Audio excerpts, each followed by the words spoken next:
Subscribe பண்ணுங்க. அப்படியே பக்கத்துல இருக்க பெல் ஐகானையும் பிரஸ் பண்ணுங்க. முதல்ல இந்த மாத துவக்கத்தில் என்ன கிரக நிலைகள் விருச்சிக ராசிக்கு இருக்குது, மேலும் இந்த மாதத்தில் என்னென்ன கிரகங்கள் பயிற்சி ஆகுது, அந்த கிரக பயிற்சியால் ஏற்படக்கூடிய மாற்றங்கள் விருச்சிகத்துக்கு என்ன மாதிரியான பலன்களை தருது அப்படிங்கறத அடிப்படையில அந்த பதிவானது பதிவு செய்யப்படுது. சோ அப்ப இந்த மாத துவக்கத்துல என்ன கிரக நிலைகள் விருச்சிகத்துக்கு இருக்கு அப்படின்னு சொல்லி பார்த்துட்டோம் அப்படின்னா, ராசிக்கு 4ஆம் இடமான சுகஸ்தானத்துல சனி பகவான், அர்த்தராஷ்டம சனி அப்படின்னு சொல்லக்கூடிய ஒரு அமைப்புல சனி பகவான் இருக்கக்கூடிய ஒரு சூழல். ராசிக்கு 5ஆம் இடத்துல செவ்வாயும் ராகுவும் இணைவு, உங்களுடைய ராசி அதிபதி ராசிக்கு 5ஆம் இடத்துல இருக்கக்கூடிய ஒரு சூழல். ராசிக்கு 6ஆம் இடத்துல புதன் சுக்கிரன் இணைவு, ராசிக்கு 7ஆம் இடத்துல சூரியன் குரு இணைவு. ஆமாங்க, குருவினுடைய பார்வை உங்களுக்கு கிடைச்சாச்சு, குருபலம் அப்படிங்கிறது வந்தாச்சு மே 1ஆம் தேதியிலிருந்து. இங்க ராசிக்கு 6ஆம் இடத்துல இருந்த குரு இப்ப 7ஆம் இடத்துக்கு வந்துட்டார். அடுத்து வரக்கூடிய ஒரு வருட காலங்கள் அங்கேயே தான் இருக்க போறார். ராசிக்கு 11ஆம் இடத்துல கேது பகவான் இருக்கக்கூடிய ஒரு அற்புதமான சூழ்நிலையில தான் இந்த மாதமானது பிறக்குது.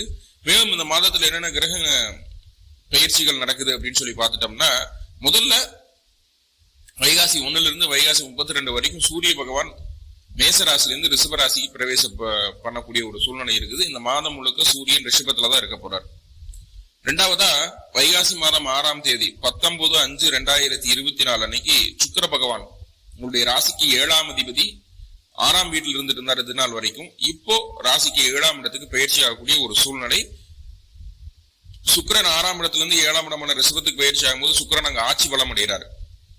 இப்ப சுக்கிரன் 7ஆம் இடத்துல பலம் அடைகிறதுனால என்னென்ன நன்மைகள் அப்படிங்கறத அந்த பதிவுல பார்க்க போறோம். ரெண்டாவதா வைகாசி 18ஆம் தேதி 31/5/2024 அன்னைக்கு புதன் அப்படின்னு சொல்லக்கூடிய கிரகமும் உங்க ராசிக்கு 6ஆம் இடத்துல இருந்து 7ஆம் இடத்துக்கு பயிற்சி ஆகிறார். புதன் 7ஆம் இடத்துக்கு வருவது நல்லதா அப்படின்னு கேட்டா பல வகைகள்ல அது நன்மை, ஒரு சில இடங்கள்ல கொஞ்சம் பாதிப்புகளையும் கொடுக்குது. சுக்கிரனை போல புதன் இல்ல. அப்போ புதனால என்னென்ன விஷயங்கள் நடக்க போகுது அப்படிங்கிறதையும் பார்க்க போறோம். ஃபைனலா ரொம்ப முக்கியமான கிரகம் உங்களுடைய ராசிக்கு உங்களுடைய லக்னத்திற்கு ரொம்ப முக்கியமான கிரகம் யாரு அப்படின்னு சொல்லி பாத்தீங்கன்னா செவ்வாய் பகவான். செவ்வாய் அப்படின்னு சொல்லக்கூடிய கிரகம் உங்க ராசிக்கு 5ஆம் இடத்துல இருந்து 6ஆம் இடத்துக்கு பயிற்சி ஆகிறார். 6ஆம் இடத்துக்கு தான் போறாரு உங்க ராசி அதிபதி. அதனால உங்களுக்கு நெகட்டிவா அப்படின்னு கேட்டா கண்டிப்பா நெகட்டிவ் இல்ல, அதுலயும் சின்ன சின்ன விஷயங்கள் பாசிட்டிவா இருக்க போகுது. ஏன்னா இதற்கு முன்பு உங்களுடைய ராசி அதிபதி அப்படின்னு சொல்லக்கூடிய செவ்வாய் கடந்த 2 மாதங்களா வகை கிரகங்களோடவே பயணம் செய்யக்கூடிய ஒரு சூழ்நிலை ஆயிடுச்சு. முன்னாடி சனி பகவான் கூட கும்பத்துல, இப்போ ராகு கூட மீனத்துல இருக்கக்கூடிய ஒரு அமைப்பு.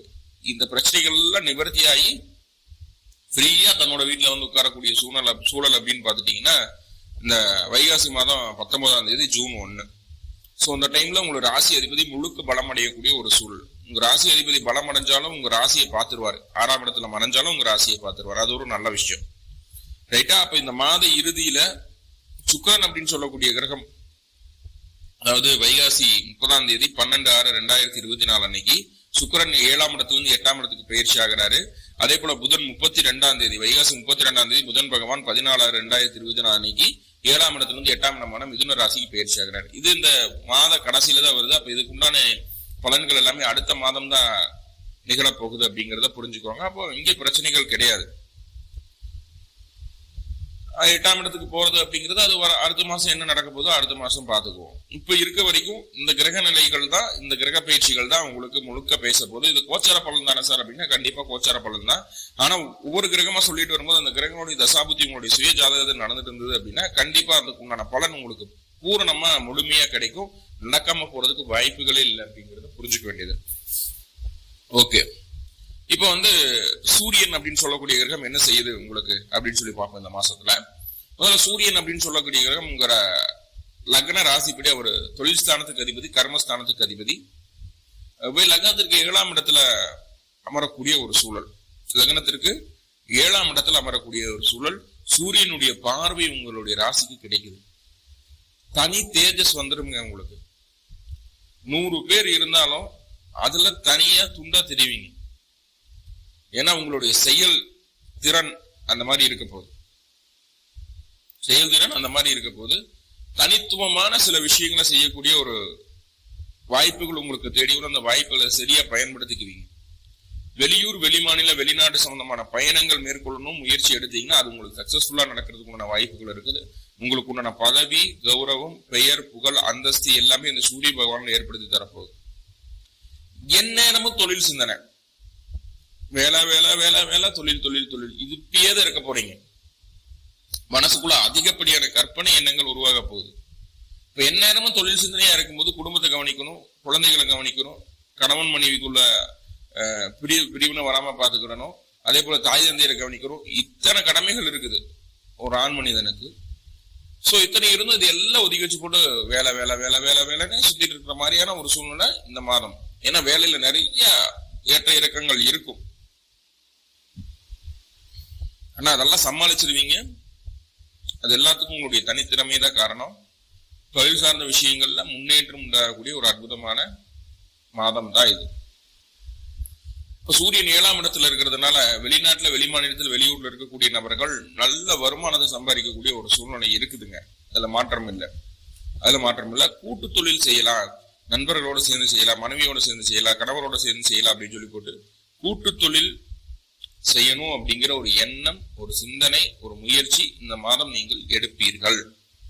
அது உங்களுக்கு சாதகமாக வருமானு கேட்டா கண்டிப்பா சாதகமாக வரும். ஒரு பிரச்சனையும் கிடையாது. ஆனா கூட்டு தொழில் செய்யணுங்கிற எண்ணம், முயற்சி இந்த மாதம் உங்களுக்கு நீங்க நினைச்சாலும் நினைக்கிறீங்கன்னா அதுக்குண்டான சிந்தனை தன்னை பாட்டுல வந்துடும். பொது ஜன மத்தியில உங்களுக்கு உண்டான அங்கீகாரம் கிடைக்கும். ஊர்ல பெரிய மனிதர்களா இருக்கிறாங்க, ஒரு நல்ல ஸ்டேட்டஸ்ல இருக்கிறாங்க, ஒரு அரசியல் ஈடுபாடு இருக்கக்கூடிய நபர்களா இருக்கிறாங்க, இல்ல 10 பேர் பார்த்தா மதிக்கத்தக்க பதவியில் இருக்கக்கூடிய நபர்களா இருக்கிறாங்க. சோ இந்த மாதிரி இருக்கக்கூடிய நபர்கள் உங்களுக்கு இந்த காலகட்டம் நண்பர்களாக மாறக்கூடிய ஒரு வாய்ப்புகளை ஏற்படுத்தி தருகிறது அந்த சூரிய பகவான். சோ இதெல்லாம் ஒரு பெட்டர். உடல் ஆரோக்கியம், கண்ணு சம்பந்தமான பிரச்சனை, முதுகு சம்பந்தமான பிரச்சனை, தலை சம்பந்தமான பிரச்சனைகள் ஏதாவது இருந்ததுன்னா அதெல்லாமே படிப்படியா உங்களுக்கு நிவர்த்தி ஆகும், கண்டிப்பா நிவர்த்தி ஆகும். உடல் ஆரோக்கியம் அப்படிங்கிறது சற்று மேம்படக்கூடிய ஒரு சூழ்நிலையை சொல்கிறது. ஏன்னா 4ஆம் பாவத்துல சனி பகவான் இருந்து அதிகப்படியான உடல் தொந்தரவுகளை கொடுத்துட்டு தான் இருக்கிறாரு விருச்சிகத்துக்கு. சோ அதையெல்லாம் தாண்டி கொஞ்சம் உடல் ஆரோக்கியம் நல்லபடியா மாறுது அப்படின்னா கண்டிப்பா மாறுது. சூரியனுடைய ஆதரவால அது மாறுது. ஏன்னா சனியினுடைய பார்வைய சூரியனுடைய பார்வையை மட்டுப்படுத்தி விடும் அப்படிங்கிறது. 4ஆம் இடத்துல சனி வந்தாலே உடம்பு தொந்தரவு ஏன் வருது? சனியினுடைய பார்வை ராசிக்கு விழுந்துரும். சனி பார்வை வந்துட்டாலே உடம்பு தொந்தரவு வந்துடும். சோ அத நார்மலா பண்றதுக்கு முதல்ல சூரியனுடைய பார்வை, 2வது குருவும் பார்க்கிறார் ராசியை. உடல் ஆரோக்கியம் அப்படிங்கிறது நல்லபடியாவே மேம்படுறதுக்குமான வாய்ப்புகளை சொல்கிறது. சரியான மருத்துவம் கிடைக்கும், சரியான டாக்டர் கிட்ட போவீங்க, நல்ல உணவுகள் கிடைக்கும், நல்ல ஒரு அட்மாஸ்பியர் உருவாகும், நல்ல பாசிட்டிவிட்டியான ஒரு விஷயங்கள் எல்லாமே பேசுவதை கேட்பீங்க, ரெடி ஆகிங்கிற நம்பிக்கை வரும். இது எல்லாமே உங்களுக்கு பாசிட்டிவா இருக்கக்கூடிய ஒரு அமைப்பு தான். ஓகே, பொருளாதார ரீதியாக இருந்து வந்த தடை தாமதங்கள் நிவர்த்தி ஆகக்கூடிய ஒரு சூழ்நிலையை சொல்கிறது. தொழில் சார்ந்த விஷயங்கள் இது வரைக்கும் எக்கனாமிக்கலா கொஞ்சம் டவுன் கிரேடா இருந்துட்டு இருந்தா பரவாயில்ல. இனிமேல் அந்த சூரியன் 2, 5க்கு அதிபதியான குருவை தொடக்கூடிய ஒரு சூழல். அப்போ பொருளாதார ரீதியாக இருந்து வந்த தடை தாமதங்கள் நிவர்த்தியாகும். செய்யக்கூடிய தொழில்ல உங்களுக்குன்னு தனி பெயர் அப்படிங்கிறது உருவாகக்கூடிய ஒரு சூழல். இவங்ககிட்ட போனாதான் இது சரியாகும் அப்படிங்கிற அளவுக்கு உங்களுடைய பெயர் அப்படிங்கிறது நல்ல ரீச் ஆகக்கூடிய ஒரு சூழ்நிலையை சொல்லிடுது. அட்வர்டைஸ்மெண்ட் எல்லாம் எல்லாமே ரீச் ஆகும் அப்படிங்கிறது தான் இங்க ரொம்ப முக்கியமான விஷயமா பார்க்கப்படுது. ஒரு அற்புதமான ஒரு காலகட்டம் தொழில் சார்ந்த விஷயங்களுக்கு.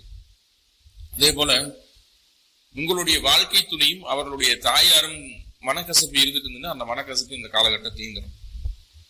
அவங்க 2 பேர்த்துக்குள்ள ஒரு அந்யூன்யம் உண்டாகிறதுக்கு உண்டான வேலையை செய்யுது அப்படிங்கறத சொல்லுது.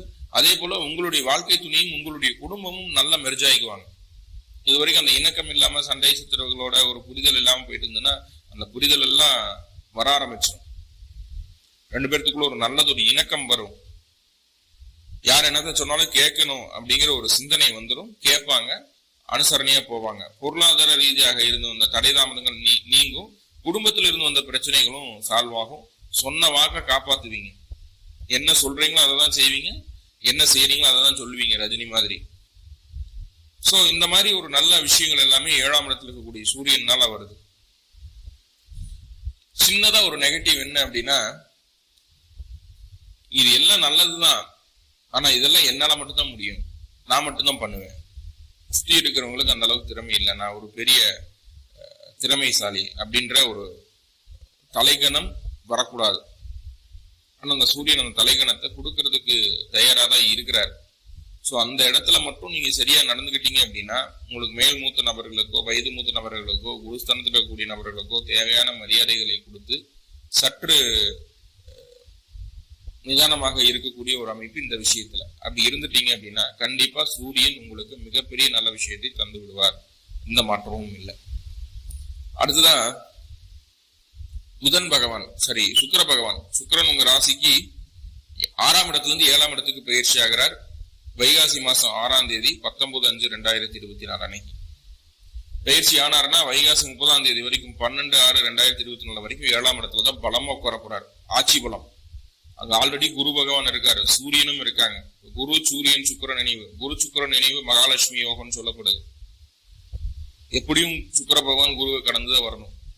லட்சுமி யோகம் வேலை செய்யும். சூரியனோட அஸ்தமனம் ஆனாலும் பரவாயில்ல, லட்சுமி யோகம் தான் 7ஆம் இடத்துல. இப்ப நண்பர்கள் மூலமாக, வாழ்க்கை துணையின் மூலமாக, கூட்டாளிகளின் மூலமாக, தினமும் பார்த்து பேசி பழகக்கூடிய கொலீக்ஸ் அப்படின்னு சொல்லுவோம் இல்லையா, கூட வேலை செய்வாங்க, அவர்களின் மூலமாக தேவையான பொருளாதார முன்னேற்றம், பொருளாதார உதவிகள் உங்களுக்கு கிடைக்கும். வாழ்க்கை துணையோடு சேர்ந்து, நண்பர்களோடு சேர்ந்து வெளியூர் வெளிமாநிலம் சின்ன சுற்றுலாவெல்லாம் போயிட்டு வர்றதுக்கு உண்டான வாய்ப்புகளை இந்த காலகட்டம் உங்களுக்கு தருகிறது. கண்டிப்பா போயிட்டு வருவீங்க. சின்ன ஒரு பக்கத்துல இருக்கக்கூடிய ஒரு நல்ல சுற்றுலா தலத்துக்காக போயிட்டு வரக்கூடிய ஒரு வாய்ப்புகளை சொல்கிறது. வெளியூர் வெளிமாநில பயணம் உங்களுக்கு சாதகமாக அமையக்கூடிய ஒரு அமைப்புகளை சொல்கிறது. சந்தோஷமா நிம்மதியா எல்லாத்துக்கூடையும் சேர்ந்து போய் ஒரு நல்ல ஒரு சுற்றுலாவா, நல்ல ஒரு பயணமா அது இருக்கிறதுக்கு வாய்ப்புகள் அதிகமாக ஏற்படுத்தி தரக்கூடிய ஒரு சூழ்நிலையை சொல்கிறது. அது ஒரு நல்ல விஷயமே உங்களுக்கு. சுக்கிர பகவான் 7ஆம் இடத்துல பலமாகிறார். அப்போ உங்களை காட்டிலும் உங்களுடைய வாழ்க்கை துணை அப்படிங்கிறது நல்ல ஒரு பலத்துல இருக்காங்க அப்படிங்கறது சொல்லுது. இப்போ உங்களுடைய சிந்தனைகளை விட அவர்களுடைய சிந்தனை ரொம்ப நேர்த்தியாகவும் ரொம்ப அற்புதமாகவும் இருக்கும். ஏதாவது புதுசா ஒரு சில முயற்சிகள் எடுக்கணும், சில முடிவுகள் எடுக்கணும் அப்படின்னா அவங்கள கேட்டு பண்ணுங்க, தப்பில்லை. அது உங்களுக்கு சோரம் போகாது. கண்டிப்பா அது உங்களை வளர்த்திதான் விடும் அப்படிங்கிறதுல எந்த மாற்றமும் இல்லை. சோ அது ஒரு நல்ல விஷயம். ரொம்ப முக்கியமான அமைப்பு என்ன தெரியுங்களா? கல்யாணம் ஆகாமல் இருக்கக்கூடிய விருச்சிக ராசி, விருச்சிக லக்ன நண்பர்களுக்கு இந்த 7ஆம் இடத்துக்குள்ள சுக்கிரன் வந்ததுக்கு அப்புறம் கல்யாண பேச்சு ஆட்டோமேட்டிக்கா எடுக்க ஆரம்பிப்பாங்க. சீக்கிரமாவே பொண்ணு அமைச்சு மாப்பிள்ளை அமைச்சு. திருமணம் சம்பந்தமாக இருந்து வந்த தடை தாமதங்கள் நிவர்த்தி ஆகும். கணவன் மனைவிக்குள்ள இருந்து வந்த தடை, பிரச்சனைகள், சங்கடங்கள், சலிப்புகள் எல்லாமே ஒரு ஓரமா ஒதுக்கி வச்சு போட்டு எனக்கு கணவர் தான் முக்கியம், எனக்கு மனைவி தான் முக்கியம், ஒண்ணு சேரக்கூடிய வேலைகளை செய்யும். சோ இதெல்லாம் அற்புதமான ஒரு நல்ல விஷயங்கள் தான். 7ஆம் பாவம் சம்பந்தப்பட்ட அத்தனை விதமான பிரச்சனைகளும் நீங்கும். வெளிநாட்டுல வெளிமாநிலத்தில் இருக்கிறவங்களுக்கு திருப்தியான வாழ்க்கை சூழல் அமையும். எல்லாமே நல்ல விஷயம்தான். என்ன, வாழ்க்கை துணைக்கு சில நேரங்கள்ல மருத்துவ செலவுகளை கொடுக்கும்,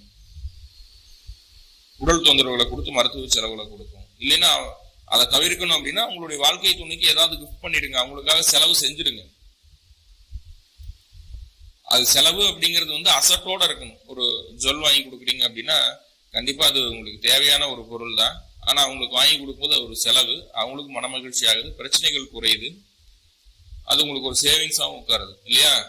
சோ அந்த மாதிரி ஆணா இருந்தாலும் பெண்ணா இருந்தாலும் ஜுவல் வாங்கி கொடுத்து தங்கத்தை பிடிக்காத அளவுக்கு யாருமே கிடையாது இல்லையா? சோ தாராளமா வாங்கலாம். ஓகே, இப்ப சுக்கிர பகவான் 7ஆம் இடத்துல இருந்து நல்ல விஷயங்கள் நிறைய செய்யறாரு. அடுத்ததா புதன் அப்படின்னு சொல்லக்கூடிய கிரகம் வரக்கூடிய வைகாசி மாதம் 18ஆம் தேதி, இதுக்கு முன்னாடி 6ஆம் இடத்துல இருந்தார். 8ஆம் அதிபதி 6ல, 11ஆம் அதிபதி 6ல, எதிர்ப்புகளை ஜெயிக்கக்கூடிய ஒரு அமைப்புல யாரு வந்தாலும் சமாளிக்கலாம் அப்படிங்கிற ஒரு தன்னம்பிக்கையோட, ஒரு போராட்டமான மனநிலைமையோட இருந்து எதிர்ப்புகளை ஜெயிச்சுட்டு வந்த ஒரு காலகட்டம் எல்லாம் மாறி வைகாசி மாதம் 18ஆம் தேதி 31/5/2024 அன்னைக்கு அவர் 7ஆம் பாவத்துக்கு வரார். இப்பதான் நம்ம சொல்லிட்டு இருந்தோம் கணவன் மனைவிக்குள்ள நல்ல அந்யூன்யம் உண்டாகும், சிறப்பா இருக்கும் அப்படின்ட்டு. ஆனா அந்த புதன் அப்படின்னு சொல்லக்கூடிய கிரகம் 7ஆம் பாவத்துக்கு வருது.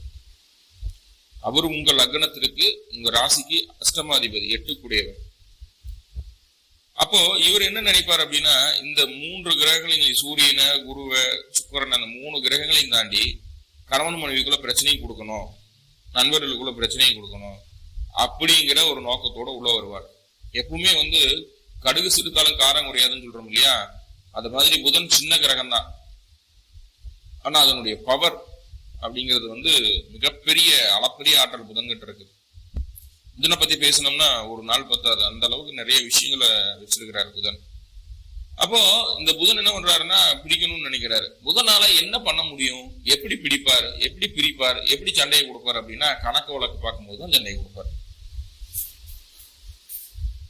கணக்கு வழக்கு பார்க்கும்போதுதான் ஒரு 100, 200, 500, 1000 அப்படிங்கிற விஷயங்களை எல்லாம் விட்டு கொடுத்துடணும். கணக்கு வழக்கு பார்க்க கூடாது. நம்மளுக்குள்ள எது கணக்கு வழக்குன்னு சொல்லி கூட விலகி வந்துடணும். இப்போ வாங்க பார்க்கலான்னு கூப்பிடுவாங்க. வடிவேலு வந்து கிட்னி எடுக்கிற கூப்பிடுறாங்க இல்லையா, ஆம்பளை அந்த வாடா அப்படின்ற மாதிரி, இந்த மாதிரி கூப்பிடுவாங்க. கணக்கு வழக்குல மட்டும் சிக்காதீங்க. சோ இந்த காலகட்டம் கணக்கு வழக்கு பாக்குற மாதிரியான ஒரு சூழ்நிலைகள் அமர்ந்தது, ஒரு விஷயங்கள் வருது அப்படின்னா கண்டிப்பா அது நம்மளுக்கு பாதிப்பை தரப்போகுது. கணவன் மனைவிக்குள்ள பிரச்சனைகளை கொடுக்க போகுது, நண்பர்களுக்குள்ள ஒரு மனக்கசப்பை ஏற்படுத்த போகுது அப்படிங்கறத சொல்லுது. ஆனா இன்னொரு நல்ல விஷயம் என்ன, 11ஆம் அதிபதி 7ல இருக்கிறார் அப்படிங்கிற ஒரு அமைப்பு பார்க்கும்போது கணக்கு வழக்குல பிரச்சனைகள், சங்கடங்கள், கசப்புகள் வந்தாலும் இறுதியில அது சுபமா மாறிடும். புரிய வச்சிருவோம், பேச வச்சிருவோம், நார்மல் ஆயிடும். இருந்தாலும் எதுக்கு அந்த டைமிங் நம்ம கொடுக்கணும், எதுக்கு அந்த பிரச்சனையை கூட போய் அதுக்கு சுமூகமா ஆகணும்? பிரச்சனையே வேணாம் அப்படின்னா விலகி நிற்கிறது நல்லது அப்படிங்கறத புரிஞ்சுக்கோங்க. இப்போ புதன் அப்படின்னு சொல்லக்கூடிய கிரகம் இந்த இடத்துல மட்டும்தான் உங்களுக்கு பிரச்சனைகளை கொடுக்குது. மற்ற விஷயங்கள்ல உங்களுக்கு பாசிட்டிவ் தான், பிரச்சனைகள் இல்லை. புத்திசாலித்தனமா யோசிக்க வைக்கும். பிரசன்ஸ் ஆஃப் மைண்ட்னு சொல்றோம் இல்லையா, சூழ்நிலைக்கு தகுந்தாற் போல யோசிச்சு அந்த சூழ்நிலையிலிருந்து நம்மளை காப்பாத்திக்கிறது அப்படிங்கிற ஒரு விஷயம் இருக்கு இல்லையா. சோ அந்த மாதிரி பயங்கரமா யோசிக்க வைப்பார். நல்ல விஷயங்களை நிறைய செய்ய வைப்பார் அந்த புதன் தன்னுடைய புத்திசாலித்தனத்தினால. சோ அதெல்லாமே நல்லதுதான், கவலை இல்லை அப்படிங்கறது விஷயங்களை சொல்லுது. அடுத்ததா பாத்துட்டீங்கன்னா செவ்வாய் வைகாசி 19ஆம் தேதி, ஜூன் மாசம் 1ஆம் தேதி உங்க ராசிக்கு 5ஆம் இடத்துல இருந்து 6ஆம் இடத்துக்கு பயிற்சி ஆகிறார்.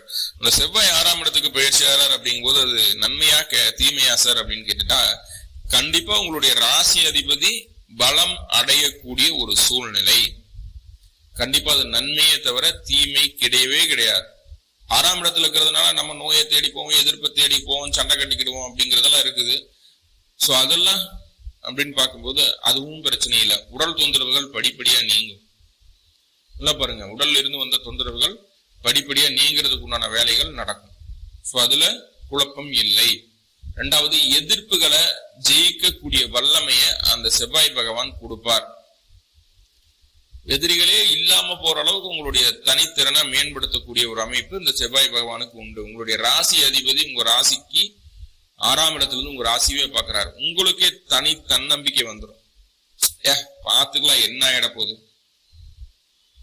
எதுனாலும் நம்ம சமாளிக்க முடியும், நம்மளால முடியாது ஏதாவது இருக்கா அப்படின்ற மாதிரி ஒரு தன்னம்பிக்கை வந்துடும். உங்களை சுத்தி ஒரு பாசிட்டிவான விஷயங்களை பேசக்கூடிய நபர்களே இருப்பாங்க. நெகட்டிவா எதுவுமே இருக்கிறது பேசுறதுக்கோ சொல்றதுக்கோ வாய்ப்பு இல்லாத மாதிரியான ஒரு சூழ்நிலை உண்டாகும். உறவுகள் மீது அதிக பற்றுதல் உண்டாகும். உறவுகளுக்காக ஏதாவது செய்யணும், உறவுகள் கூட கூடி இருக்கணும் அப்படிங்கிற ஒரு சிந்தனை வரும்.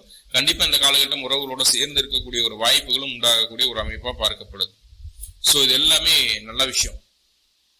6ஆம் இடத்துல இருக்கிறதுனால. ஆனா ரொம்ப ஆவேசமா, ரொம்ப அந்த சூரியனுக்கு சொன்ன மாதிரி ஈகோ பாக்குறோம் இல்லையா, அந்த ஈகோவே இங்க அவசரமான ஈகோவா மாறிடும் செவ்வாய் வந்ததுக்கு அப்புறம். அப்போ அவசரப்பட்டு தேவையில்லாத விஷயங்கள்ல கோபப்படுறதுனால சில மன அழுத்தங்களும் மன உளைச்சலும் ஏற்படும். சோ அந்த கோபத்தையும் அவசரத்தையும் குறைச்சிக்கிறது நல்லது. ரொம்ப ஸ்பீடா இயங்க வேண்டாம், கொஞ்சம் நிதானம் தேவை. எந்த ஒரு விஷயமா இருந்தாலும் கொஞ்சம் நிதானம் தேவை அப்படிங்கறத மட்டும் இந்த செவ்வாய் சொல்லுது.